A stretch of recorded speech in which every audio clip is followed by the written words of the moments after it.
There's a lot of talk about the situation in Kupiansk, which seems to be under siege right now. All the headlines, especially, of course, the Western headlines, the Russian Federation is absolutely losing everything on the front line. But the reality in some cases is quite different.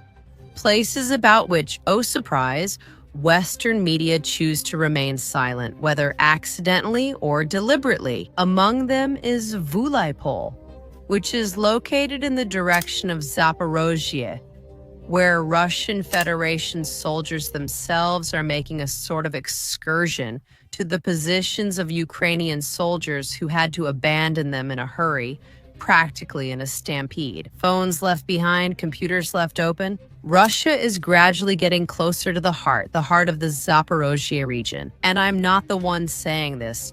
It's being shown by the Russian soldiers themselves on the battlefield, and especially by the Ukrainian soldiers. And above all, by abandoning their own positions in the way you are about to see.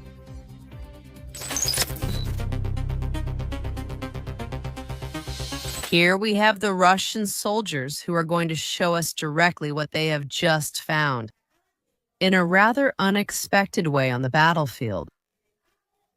And this will mean significant advances for Russia, not only in territorial terms, but also in terms of military intelligence. Let's see what these findings are. The 4th Moscow Company's battalion is at 52 Sobernaya Street. Our servicemen captured this building, which turned out to be the headquarters of the 1st Battalion, 106th Territorial Defense Brigade of the Ukrainian Armed Forces. Now we will show you this entire room. We'll film everything. Follow me. Here is the battalion commander's office. Come in. Record it. This is their flag. Brigade? A computer was left in such a place. Look at how they left the table, how they ran out. You can see that absolutely everything was left behind. Of course, you have to understand that the Russian military, before inviting journalists, had indeed inspected the place. They took some things out, maybe moved some things around, but mostly, and I assure you of this, the way they act, I've already seen this in Mariupol. In Mariupol, it was a disaster, an absolute catastrophe for the armed forces of Ukraine, because there were entire offices of the Security Service of Ukraine, which is Ukraine's national security, that were coming in and taking out documents, but folders and folders of files. Well, there was everything, all kinds of information, of all sorts, computers, USB drives, CDs, everything. And here the situation is similar. What's happening is that it's taking place in Mariupol. The first conclusion we draw is that, indeed, they abandoned the place without even taking the most important things with them. The computer was left here. The radios are here. The commander's work map. So, the fact that he didn't even take that probably means, and I'm going to explain this to you as someone who has direct contact with the front, with the military, and with what's happening there. The commander most likely wasn't even at his post at the moment when they had to leave those offices. The rest of his team wasn't there either, because the commanders of the armed forces of Ukraine many times, when things really start to heat up, for some strange reason choose to flee the battlefield. Why? I don't know. Just saying. The tablets and the phones, I mean, absolutely everything, they ran away quickly. And secondly, they had no consideration at all. Not even to take the phones with them. I mean, the commander probably wasn't at the scene. And those who were there didn't have authorization to touch this equipment. And maybe, well, they were waiting for the commander to actually show up or give the final order, because otherwise the consequences could be terrible.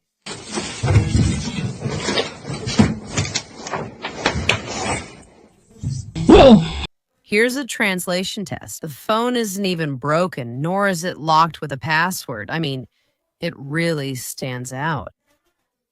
I hadn't noticed this detail before. I checked everything, but this slipped by me. The phone isn't locked with a password, says the Russian soldier. No, no, no, no.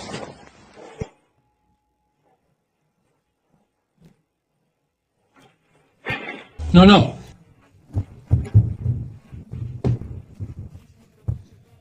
No, no. No, they had no consideration. Not even in taking the phones.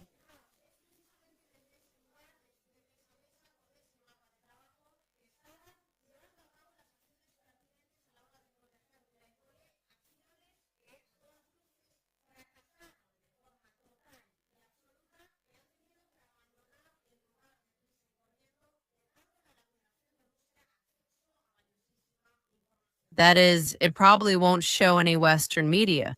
No. No, no. No, no. No.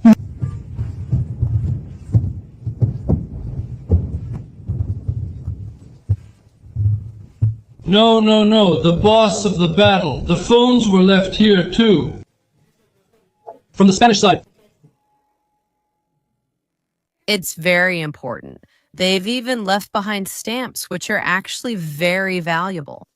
It's something that, well, can be used in a, let's say, corrupt way. And this is something that no soldier, no chief, no commander worth their salt would leave behind. Just like that. So I wouldn't really know exactly who the ones who ran away were. Personally, I see two options here. One, that they were actually lower ranking soldiers and didn't know what they were supposed to do. Since the commanders were absent, they fled with no options left and abandoned everything. Or were they actually the commanders who were supposed to sit at those tables?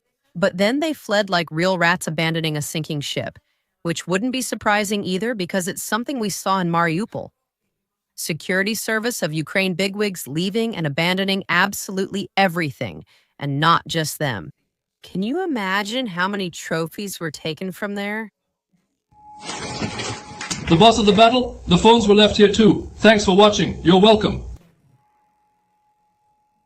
For watching the video. Thank you. Nick's workplace for observers, where unmanned aerial vehicle drone observers worked, adjusting first-person view drones and artillery.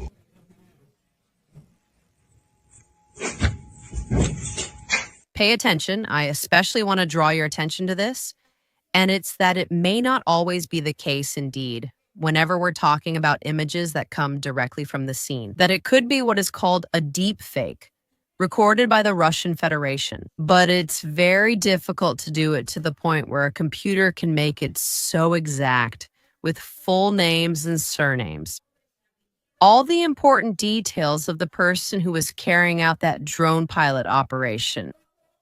I mean, is it really too much trouble to create a deep fake?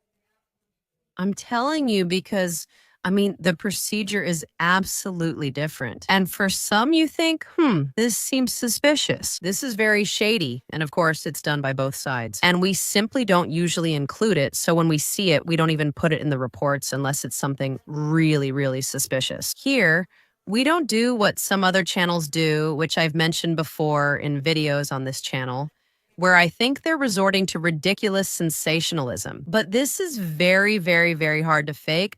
Everything is just too specific. And above all, look at the details. Is he removing stones from the computer? Look at the computer. Most likely they had to abandon the place after it was attacked by Russian artillery or Russian drones. That is, it really shook it to its foundations. The people who were inside ended up getting really scared and therefore had to make the decision to leave. Everything in the place is in fact way too authentic, man. They might be trying to fool me, but in my experience, it's way too authentic to be a deep fake. There's even dust. They have absolutely everything set up there. Look at the names. There are even codes, everything in Ukrainian, and all of it worn out, like it wasn't painted yesterday.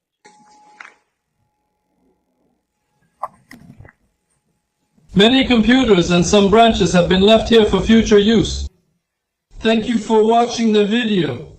I want to say that we are in the city center, and Huliaipol is almost completely taken by us. There are only a few streets left, so the victory will be ours. So the victory will be ours, claim the soldiers of the Russian Federation. Leaving us with this, it's very clear that indeed, the advances in the Zaporozhye region, especially in the town of Guliaipole, by Russia are truly significant. A question that might be worth asking is, what has more potential for the future?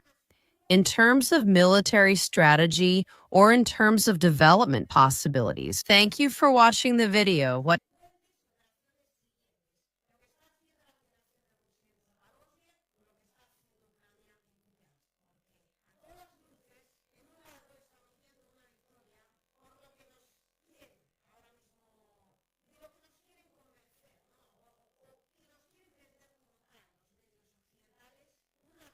level of possibility for development?